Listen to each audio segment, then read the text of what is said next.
Changing the oil in a 2015 Toyota Corolla. Here's a quick reference of specs and supplies needed, or go to 133 to get right into the oil change. Drain plug tightens to 27 foot-pounds or 37 newton meters and has a 14 millimeter head. Oil filter housing tightens to 18.5 foot-pounds, 25 newton meters.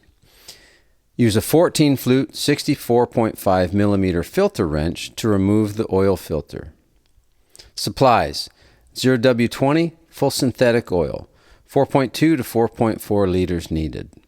Oil filter: Bosch 72240WS or equivalent. An M12 crush gasket.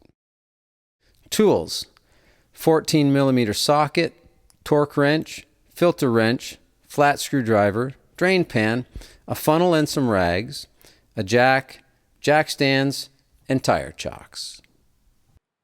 To safely raise the front end, engage the parking brake, chock the rear tires. Raise the front end with a floor jack on the cross member here.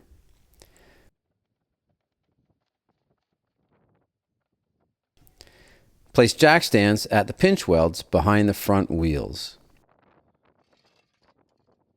For added safety, leave the jack in place and put a log under the frame to catch the car should it move and fall. Now pop the hood open.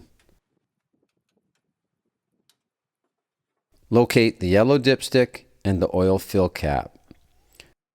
Dislodge the dipstick slightly to help oil flow freely. Coming in from the front, locate the drain plug to the passenger side of center, just forward of the front tires. Remove the drain plug with a 14 millimeter socket turning counterclockwise. Once loose, move the drain pan underneath and remove the plug. While it's draining, replace the crush washer on the plug with the new one. M12 is the required size.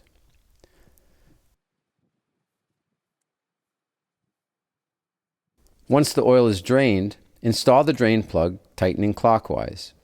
Always start by hand to avoid cross-threading, and finish by torquing it to 27 foot-pounds, 37 newton meters.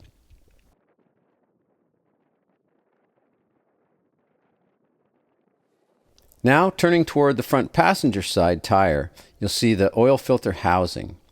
Slip on the 64.5 millimeter filter wrench and seat it all the way to the base. Counterclockwise to unscrew. Make sure your drip pan is in position to catch the oil, which will spill.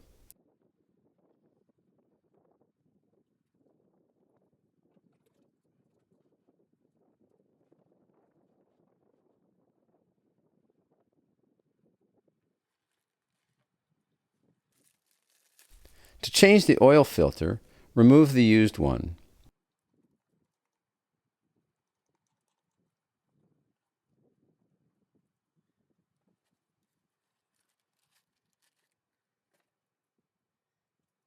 Next, remove the old O-ring.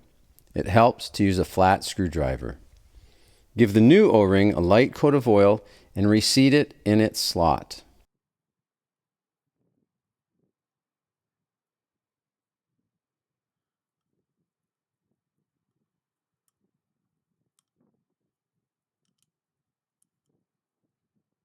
Now install the new filter.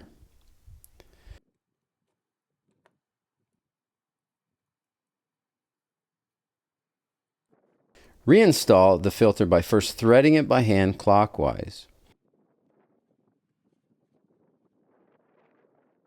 Using a ratchet, I turned it until it made contact, then torque to 18.5 foot-pounds, 25 newton meters. It doesn't take much.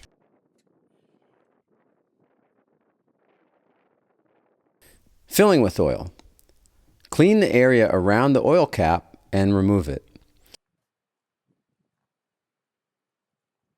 Use a funnel to pour in new oil, keeping an eye on how much you're adding. It will take 4.2 to 4.4 liters. To avoid overfilling, I recommend to first fill it slightly under at about 4 liters. And tighten the oil fill cap. We need to circulate the oil in the engine to get a true level reading. Now fully lower the vehicle.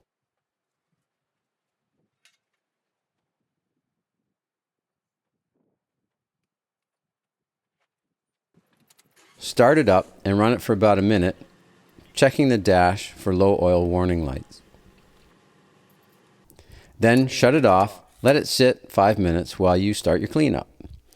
Then check the oil level and top up as appropriate. The oil dipstick has 2 holes. The oil level should be between them.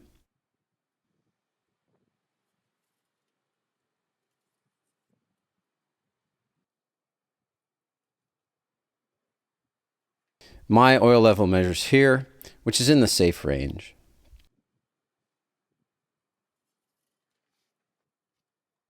Tighten the fill cap and you're done the oil change. Good to go.